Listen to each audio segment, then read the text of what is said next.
I had mentioned earlier in the announcements, and I took a little longer on that because I wanted to go over some of the highlights of the regional conference with you. Some portions of the material I'll be saving and covering in coming sermons and things of that nature. But one of the things that I did mention concerned the presentation that Mr. Randall Dick gave in terms of our youth programs and some updating of that. We're in the process of developing a revision and an updating of our YOU program. And he went over some of the things that were associated with that. We went back and looked at what is our purpose, what is our desire, and I want to focus in on some of that because it relates not only to the church youth program, but it relates very directly to our child rearing that is involved. We are focusing in on 6 different areas that we're in the process of developing a revised manual on YOU, and focusing in on 6 areas that we want to highlight, that we want to promote, that we want, in which we would like to reward excellence, that we feel 6 areas of emphasis that would involve really the whole person, would involve the academic area, the athletic area, the area of citizenship and character. The 4th area would be cultural. 5th area would be spiritual, and the 6th area would be vocational. And it is our desire to promote, as was said, the 3 legs of the program have to do with growth, excellence, and quality recognition. That is something that we want to emphasize in our program, and we want to promote and emphasize in individuals and in our young people. We want to promote, we want to recognize and encourage personal growth and development. We want to emphasize a commitment to excellence, and we want to recognize and reward quality.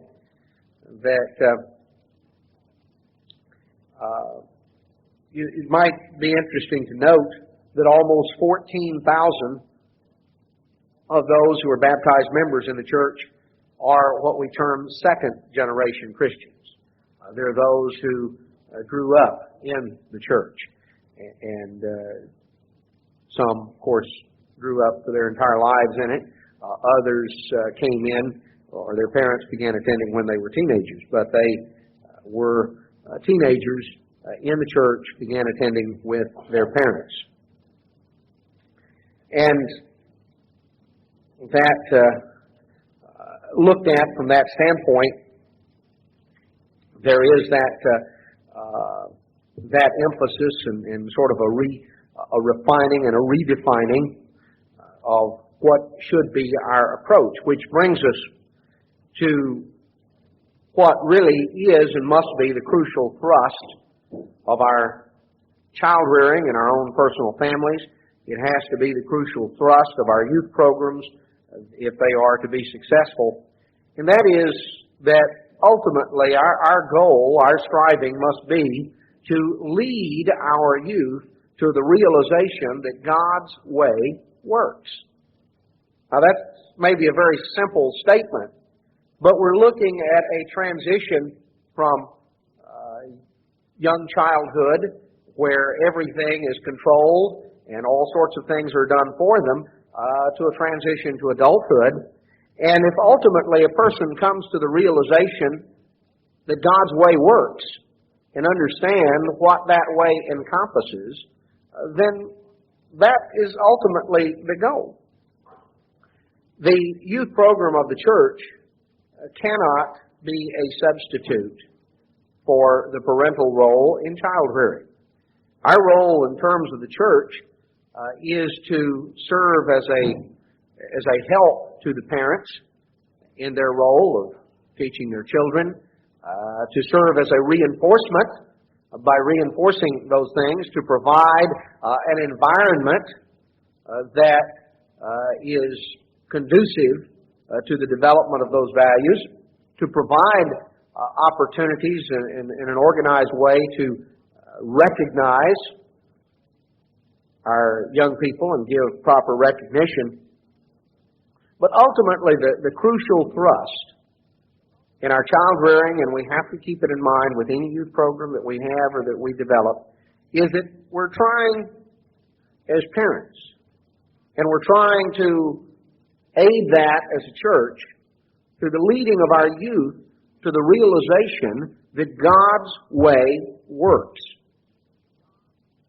Now, when we focus on that and on the importance of leading our young people to that realization, one thing that comes to mind that we have to focus on is the difference, understanding a little bit of the difference between leadership and management.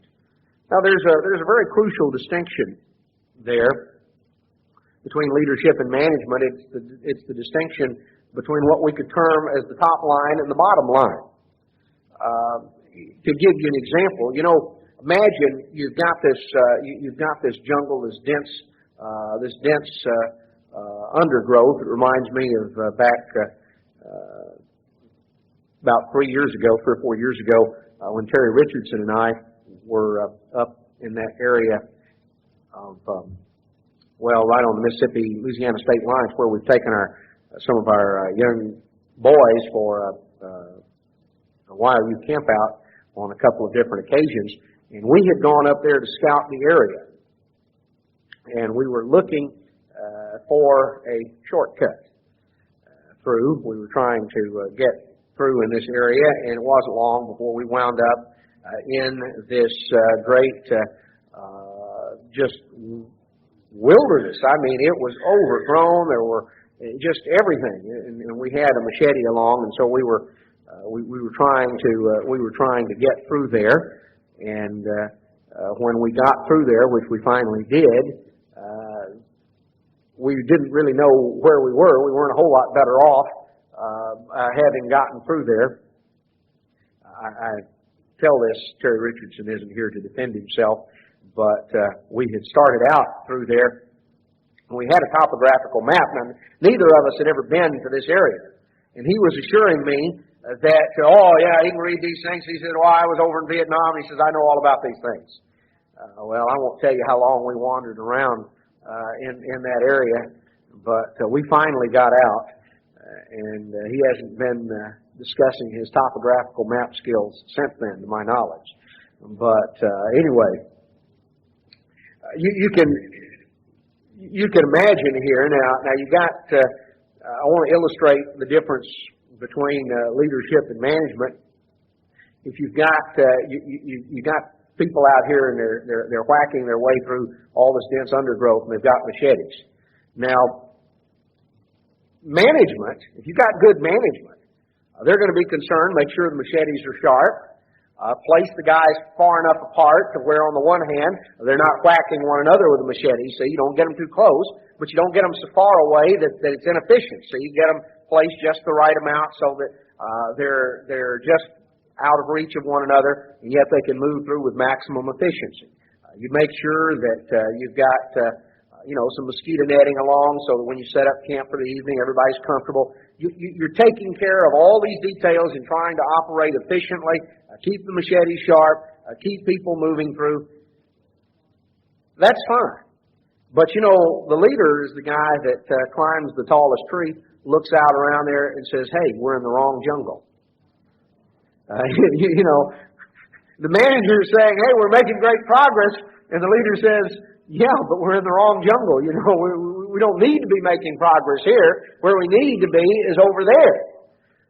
That was a little bit of what we needed when we were hacking our way through, only to come out to find out that when we got where we were no better off, and than if we had not gotten there. Now, the point is that in terms of a distinction, management has to do with how can I best accomplish this or that. How is the best way, the most efficient way, the most effective way to accomplish it, while leadership has to do with what do I want to accomplish. Now, there's a difference because a lot of times, a lot of child rearing has been focused on how to do it. How much should you spank, and how much should you punish this way, and how should you do that? We've looked at all sorts of tools to how to do this and how to do that. Also, a lot of how-to books.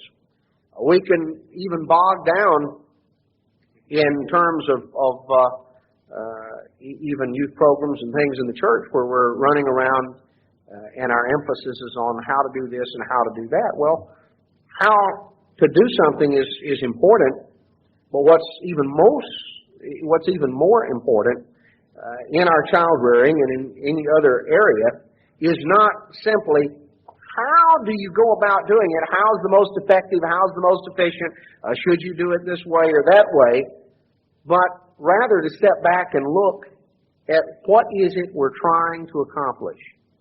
Where do we want to be? Where is the end result that we desire to be? Where do we want to be? It's not just how to get there. You know, you can race through efficiently and effectively and get somewhere only to find out that you're in the wrong place. You got there effectively, but you may not be where you want to be.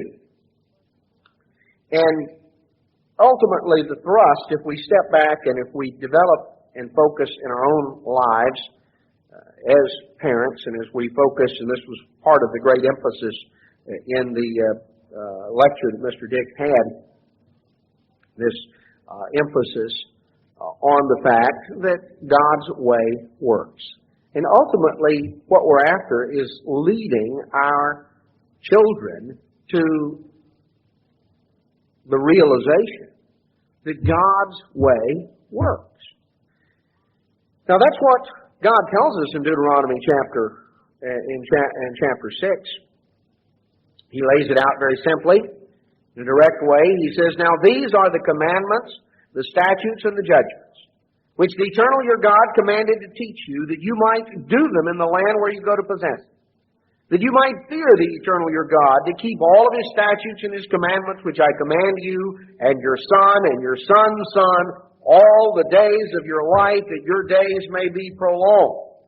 Hear therefore, O Israel, and observe to do it, that it may be well with you, that you may increase mightily, as the eternal God of your fathers has promised you in the land which flows with milk and honey. Hear, O Israel, the Lord our God is one Lord, and you shall love the Lord your God with all your heart, with all your soul, and with all your might. These words which I command you this day shall be in your heart." This is a concept, God said, you are to internalize. That the basis of your life and the basis of the direction of your life revolves around the fact that God is to be loved with our whole heart and mind and being. That our lives are to be centered upon God and godly principles. And he said, "You," verse 7, "shall teach them diligently unto your children, and shall talk of them when you sit in your house, when you walk by the way, when you lie down, and when you rise up." Now, he mentions two things here in verse 7. He says you're to teach it, and you're to talk of it. Now, the term for teach is a word that has more of the connotation of formal instruction. The word in the Hebrew literally means to whet or to sharpen. So it has to do with diligently sharpening our children. You know the word sharpening them in various areas. Teaching them, giving instruction, and talking to them. So this has to do with more informal talking of them. When you sit in your house, when you walk by the way, when you lie down, when you rise up. Taking advantage of circumstances on a day-in, day-out basis. Not simply limiting it to formal instruction.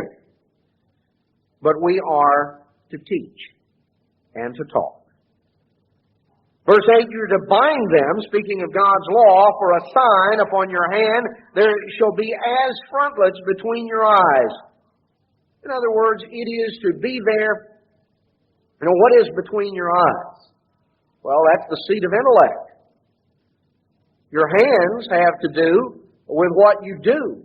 Your mind with what you think. So God's law is to control both our thoughts and our actions.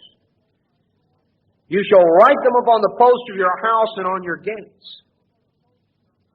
So we were to keep ourselves in constant reminder and memory of God's law, and it is to permeate our lives. It is to permeate our lives in controlling our actions and our thoughts. And it shall be, verse 10, when the Eternal your God shall have brought you into the land which he swore unto your fathers, to Abraham and to Isaac and to Jacob, to give you great and goodly cities which you build not, and houses full of all good things which you filled not, and wells digged which you digged not, vineyards and olive trees which you planted not, when you shall have eaten and be full, then beware lest you forget the Eternal, which brought you out forth from the land of Egypt, from the house of bondage. You shall serve the Lord your God and fear him, and must swear by his name. You shall not go after other gods, the gods of the people round about. For God is a jealous God. His anger will be kindled. So God requires exclusive worship. God requires our exclusive devotion. Verse 16, you shall not tempt the Eternal your God as you tempted him in Massah. This has to do with Israel's response. You could read it back in Exodus chapter 17, in verse 7, where it talked about, call the name of the place Massah and Meribah, because they tempted God, saying, is the Lord among us or not? The issue in Exodus 17 was their doubting of God's ability to fulfill his promises. And they had a questioning, doubting approach to God. And in that sense tempted him. They did not respond in faith. They responded with questioning doubt. You shall diligently keep the commandments, we're told in Deuteronomy 6:17. Diligently keep the commandments of the Lord your God, his testimonies, his statutes, which he has commanded you. You shall do that which is right and good in the sight of the Lord, that it may be well with you. You may go in, possess the great land which God has sworn to your fathers, to cast out all your enemies before you. And when your son asks you in time to come, saying, what do these statutes and testimonies and judgments mean, which God commanded? You're to say to your son, we were Pharaoh's bondsmen in Egypt. The Lord brought us out of Egypt with a mighty hand. He showed signs and wonders great and sore upon Egypt, upon Pharaoh, upon all his household before our eyes. He brought us out from thence that he might bring us in to give us the land which he swore to our fathers. And the Eternal commanded us to do all these statutes, to fear the Eternal our God for our good always, that he might preserve us alive as it is at this day. And it shall be our righteousness if we observe to do all these commandments before the Eternal our God as he has commanded us. God brought us out, and he commanded us to keep his law, to fear him, to stand in awe of him for our good always. A very crucial approach in terms of transmitting right values and transmitting the fundamental value that God's way works. We're told several things here that God commands us to do these things for our good always, that he might preserve us alive. God's law is for our good. It's not for our bad. It's not there to harm us. God's law does not keep us back or deny us anything that is for our benefit. In no way are we going to be better off by departing from the law of God. You know, a lot of times young people say, well, I need to go out and try the world to see if it's really that bad. My response is, why don't you stay and try the church and find out if it's that good? You know, if I'm told that one thing is good and one thing is bad, and I want to find out, logic and common sense ought to say, start with what you're told is good.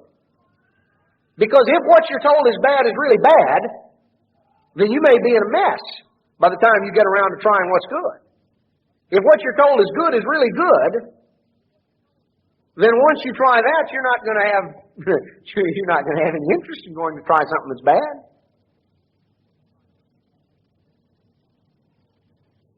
You know, it's like if I'm told that this tastes good and this tastes terrible.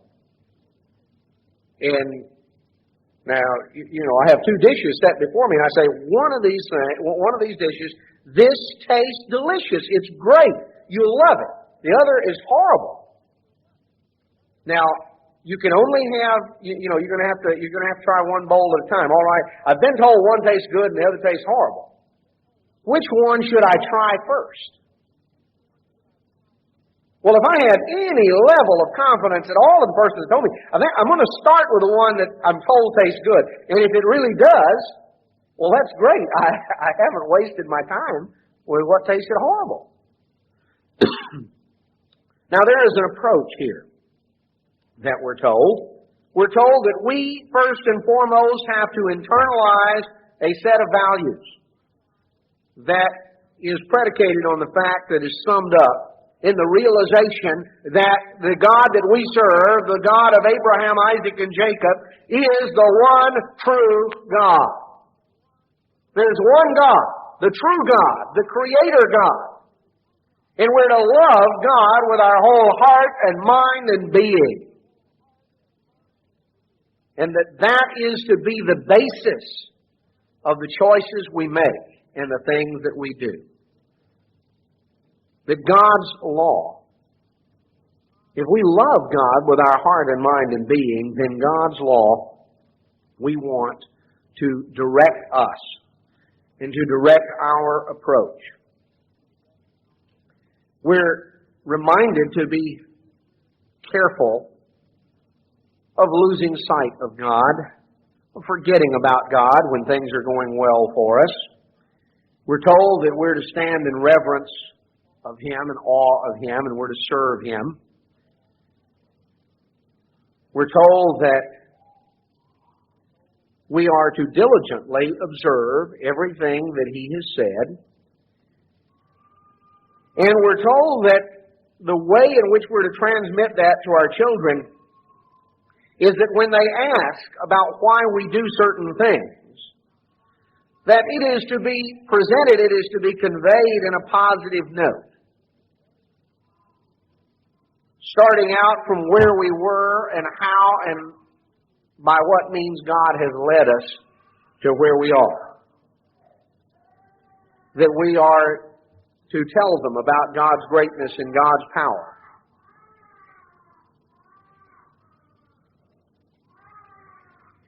That we are to lay stress on the fact that God has brought us in, He has commanded us these things, and He has taught us to do these things for our good, that He might preserve us alive. God tells us and commands us His law for our good. God's way works. Plainly and simply, God's way works. What God commands us is for our good. God desires to preserve us alive. He desires to give us and share with us good things. Now, Deuteronomy 6 sums up the emphasis on the fact that God's way works. God's law is for our good, and God gives it to us for our benefit that we might be preserved alive. Now, the corollary to the fact that God's way works is the fact that the world's way doesn't work. See, that's the corollary statement. If God's way works, the world's way doesn't work. Now, we find many examples and many summations and statements of that. But it comes down that there is one way that is going to endure. There's one way that's going to last. And there's another way that is going to pass from the scene. There's one way that is going to endure, and there's another way that will not endure, that will pass away and will never survive and endure on into the future. And there's a contrast between those two ways. Now, you can go through the story over and over as we go through the pages of the Bible, and we see the illustrations. When Moses had finished giving these injunctions to the people recorded in the book of Deuteronomy, you know the story, it came on through. And a short time after Moses died, and after a period of formal mourning, the children of Israel crossed the Jordan River led by Joshua.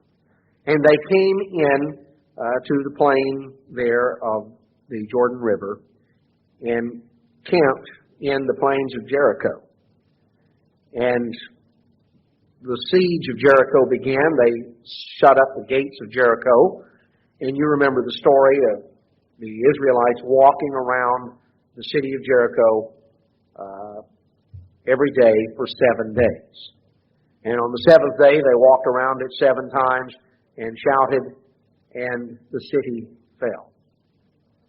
Now, Jericho was the capital of the Canaanite Confederation. It was a major strategic area.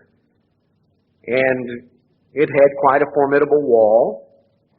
It looked pretty impressive. It had withstood many sieges.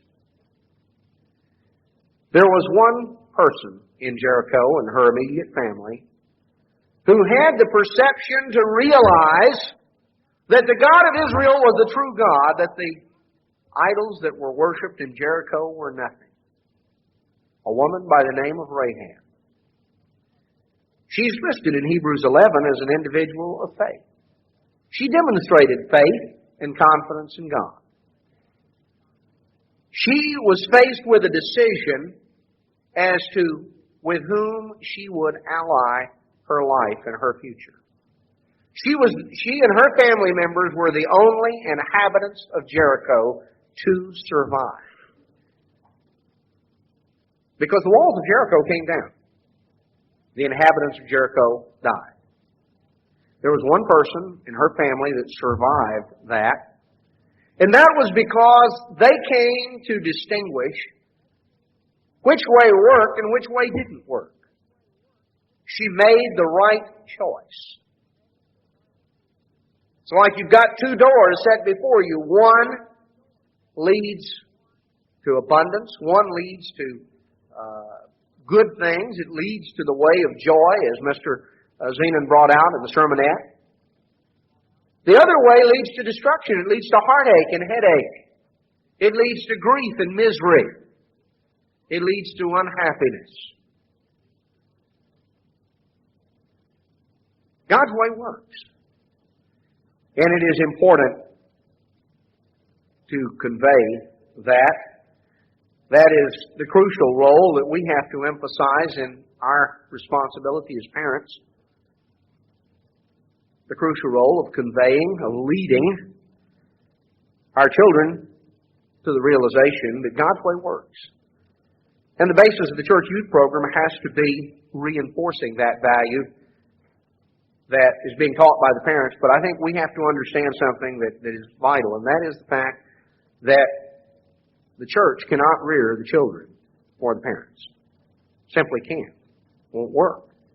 Hasn't worked, won't work. Doesn't work. That the church can be in a role of backing up and of reinforcing those things that the parents teach. But the church cannot be a substitute parent. The church can't take the place of the parents. You know, that lesson was driven home to me many years ago. In fact, I guess about well over 20 years ago, when I was teaching at Imperial Schools in Pasadena, California. And in the course of that time, I was impressed at the wide disparity that existed. We had some very fine kids in Imperial, and we had some, flat-out little reprobates there too. The difference was not what they got at school. They sat in the same classes. They participated in the same activities. They were exposed to the same teachers. The greatest and the most significant difference, and I observed it, as I say, over 21 years ago, and I have seen it reinforced many times since then, that the greatest and the most crucial role was played by the parents. Now, I think that the church can and should play an important and a positive role. But I think that we so often live today in an age of specialists, to where people expect somebody else to come in and to take care of this or that. The church can be there to help. It can be there to back up, to reinforce. It can and should contribute to a positive environment within the church community, positive reinforcement. But the church cannot be a substitute parent. It just won't work. If Imperial Schools, who had the kids 8 hours a day, 5 days a week, plus extracurricular activities, if they couldn't rear the children for the parents, how much less can we do it in the local church when we maybe have them 2 or 3 hours a week? Just from a standpoint of time, our impact is very limited. So in terms of leadership, that involves having in mind where we want to go. That we want to lead our children to the realization that God's way works. The management part of it is how do we get to that point. Leadership involves knowing where we want to go. Realizing that the end result of everything we manage, everything over which we're a steward, all of our stewardship and management is directed toward an end result. Now, the management part of it is, we're told here, the approach, it has to do with teaching and talking. Teaching has to do with the organized and more formalized instruction, the opportunities to develop. God's way permeates into every facet of our life. God's way is not compartmentalized into a couple of hours on the Sabbath when you go to church. When you start going through the Scriptures, we find that God's way has to do with everything about our lives. There are principles in the Bible that deal with health and nutrition. There are principles in the Bible that deal with family relations, that deal with financial management, that deal with acquiring skills, and working diligently, that have to do with all sorts of things that are covered by biblical principles, that there are specific instructions that relate to. So, we should certainly teach, and both in terms of what we ourselves personally do and encouraging that our children take advantage of those opportunities and programs that will help them to sharpen the skills that are needed in all the areas of life. So it involves teaching godly principles, sharpening the skills that are based on godly principles, and it has to do with talking about how those godly principles relate in everyday life and circumstances. Because you see, when it says talk of them, when you sit in your house, when you walk by the way, when you lie down, when you rise up, that doesn't mean that you just preach to somebody day in and day out. It means that you are taking advantage of everyday circumstances. The way that you interact, it obviously presupposes that you're interacting. You're spending time together. And when you're working together, or when you're taking a walk, and when you discuss life and life circumstances, that you take advantage of those opportunities to relate godly principles, to set an example of someone whose life revolves around godly principles, and doing so in a positive way, in a thankful and an appreciative way. Because, you know, the whole way it's brought out and illustrated here in Deuteronomy 6 is in the context of being thankful and appreciative for what God's calling, for God's calling, and for the fact that God's calling has brought us out away from things that are oppressive and destructive, and that God in His mercy has given us the opportunity for something far better. It has to do with a positive approach. So the management aspect has to do with using circumstances, whether it is in the area of discipline, in the area of teaching and skill development, in all sorts of areas that are focusing in on a direction. And that direction is to bring them to a point as they mature, the realization that God's way works. Now let's look a little further. I want to focus on one other aspect that I think has played a big role in recent years, and something I think maybe that ought to be addressed under this concept that we see here in Deuteronomy chapter 6.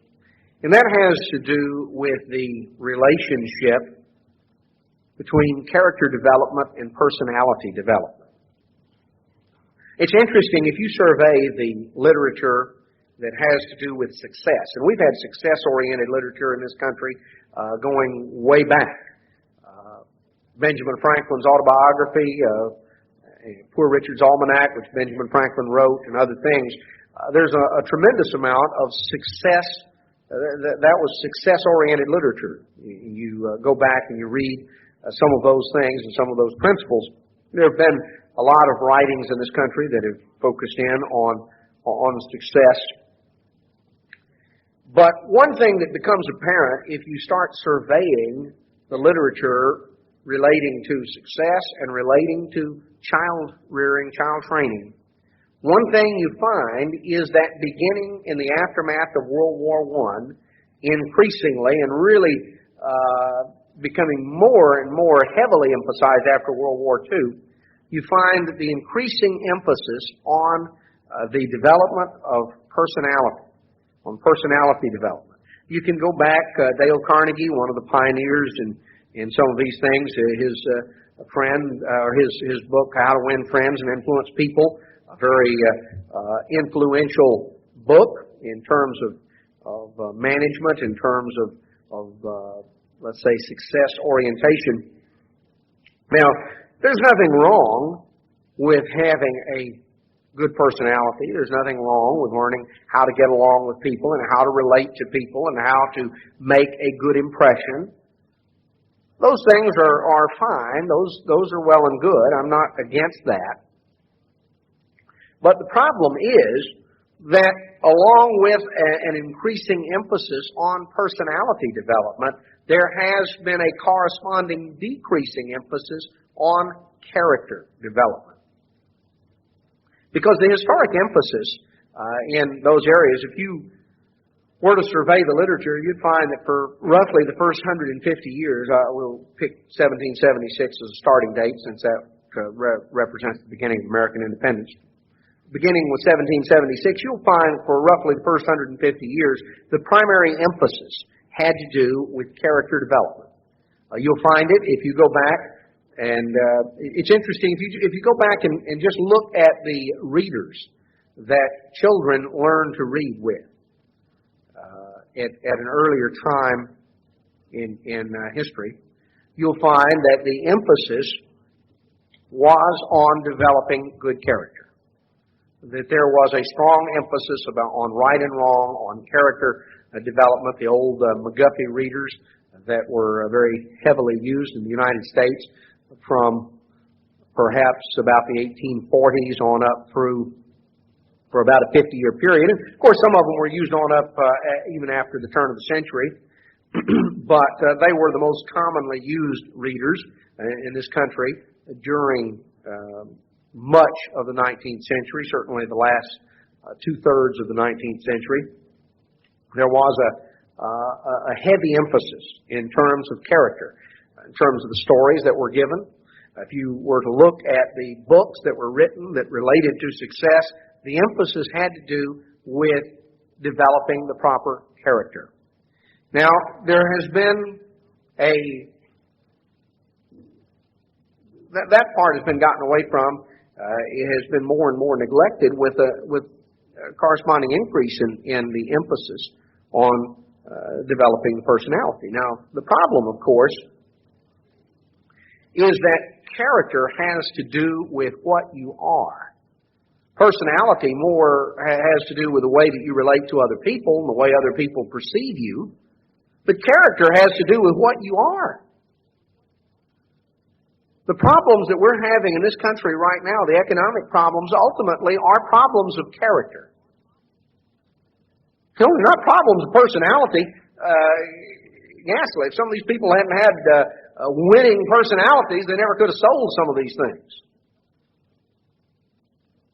You know, you can sell a bill of goods if you've got the personality to do so, and you don't have the character to avoid taking advantage of what your personality allows you to do. Ultimately, we're looking at violations of God's law. The economic problems in this country can clearly be summed up. They are the result of sin, plainly and simply. They are the result of sin. God has several laws that specifically relate to economics. 3 come to mind immediately. Thou shalt not steal. Thou shalt not bear false witness. Thou shalt not covet. Now, don't those relate very directly to economics? An awful lot of what has transpired certainly would come under the classification of covetousness. When you look at a nation that has bankrupted itself, Mr. Zenon was talking about the national debt. Well, those problems couldn't exist if nobody had stolen, lied, or coveted. When you're craving things that you haven't earned, things that you're not entitled to, that's what covetousness is. And our nation has wanted that which it had not earned, was not prepared to pay for, but we could imagine it, or we saw somebody else that had it, and so we coveted it. And a lot of modern theft, where it involves manipulations of stocks and bonds and things of this sort. It can involve the spirit of theft, of taking unfair advantage. If you just go through and you just look at those 3 commandments, you realize the tremendous economic implications that they have had. The problems we've had have not been because of a lack of personality development on the part of some of these people. It was from a lack of character development, a lack of moral integrity, because their lives were not centered around principles. Ultimately, our lives have to center around something. Now, some people's lives center around themselves, and they spend their life sort of centered on the self. And the main thing thereafter is that they don't want to feel any pain. They don't want to experience any difficulty. They just want to enhance the self. And their great aim in life is to avoid pain. Well, you don't make a whole lot of gain that way. It becomes a very self-oriented approach to life. Increasingly, we have experienced that in this country, is sort of an obsessive preoccupation with self. People's lives can center around self. People's lives can center around other things. Some people's lives center around money. You know, they give up and they sacrifice a lot of things in order to acquire money or prestige or material things. They may sacrifice a lot of personal convenience in order to acquire or to achieve a status in the eyes of others. There are people whose lives may revolve around other people, may revolve around their friends and their social group. And they'll do almost anything to be accepted, to be approved of. A person's life can even revolve around other people, can revolve around family members. A person's life can revolve around many things. But the basis of character, if our lives are going to revolve around the right things, says you shall love the Lord your God with all your heart, with all your soul, with all your might. That sounds like a life that is centered on God and God's laws.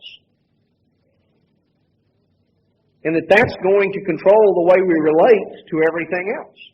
To our mate, and to our children, and to our friends, and to our job, and to material things, to all the other things. See, it's not wrong to relate to these other things, and certainly we're involved with a variety of things in our lives, whether on the job level or the social level or the family level. Well, what is going to be at the center?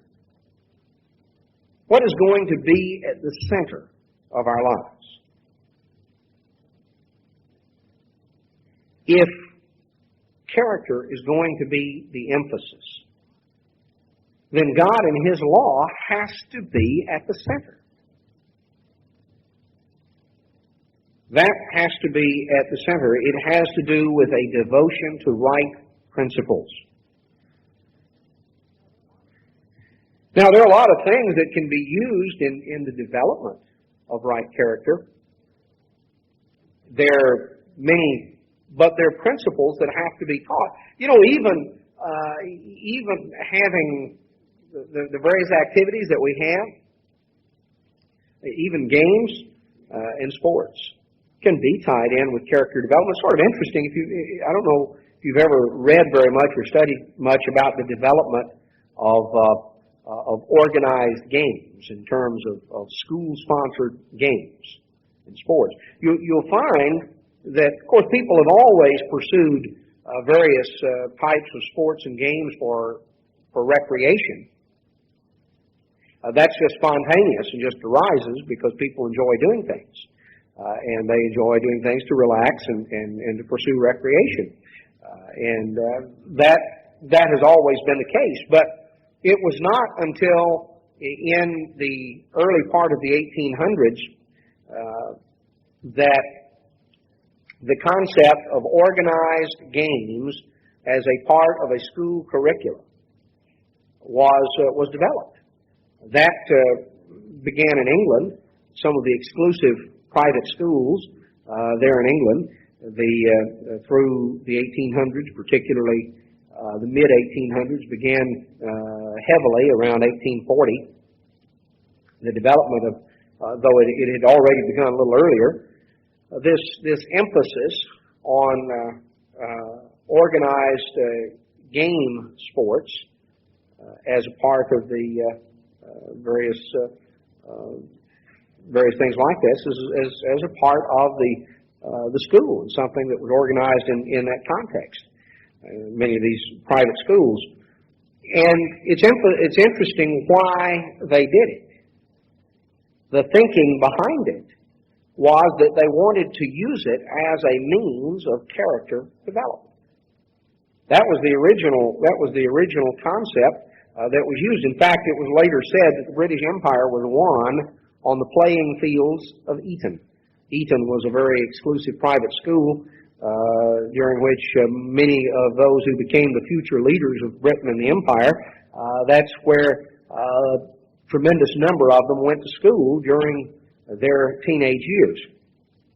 And the statement was made that the British Empire was won on the playing fields of Eton. Now, what did they mean by that? Well, the things that were the most heavily emphasized and the games that were developed and the way in which those games were emphasized was based on the fact that they wanted the children, as they matured, to come out of there with certain concepts.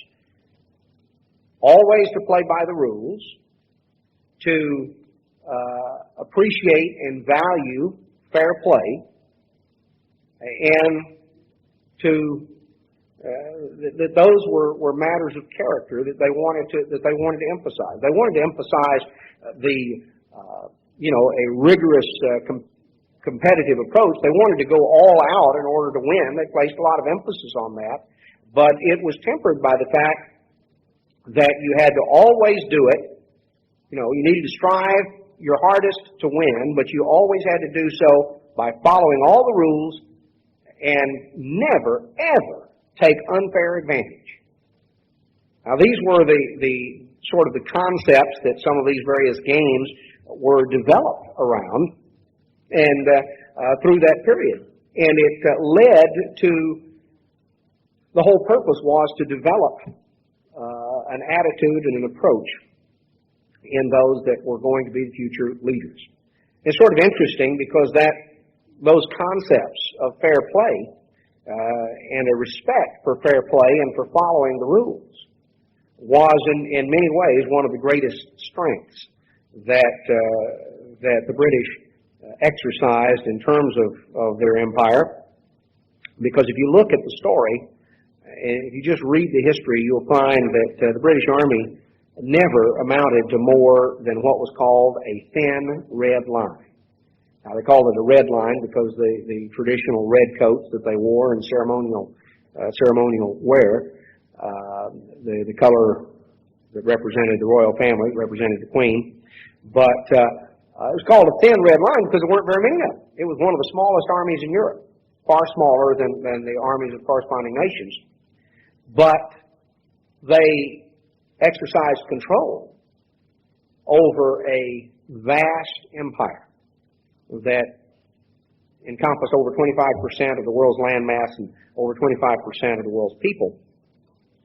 Not because they had the strongest army, but they were highly respected for that concept of following the rules of fair play. There was a respect that they had that meant that in many of these areas they were deferred to and they were respected. You can, even if you just study the history of the United States and Canada, one of the most interesting contrasts that comes out has to do with the way in which the West was settled in both countries. The model that was used. And part of the consequence was, I don't want to get into all of that, that's sort of on the side, but one of the most interesting contrasts is that Canada never experienced Indian wars. This United States, of course, experienced devastating Indian wars. Canada did not experience Indian wars in their winning of the West at all, because of the level of respect that was had for the Mounties and for the representatives of the British government there. That sense of fair play that was emphasized, that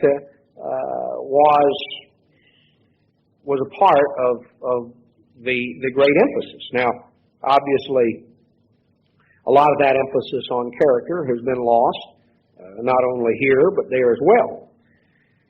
The point is that when we're looking at godly character and to the nation, and to the extent that someone reflects, or that a nation reflects godly character, God can and does bless.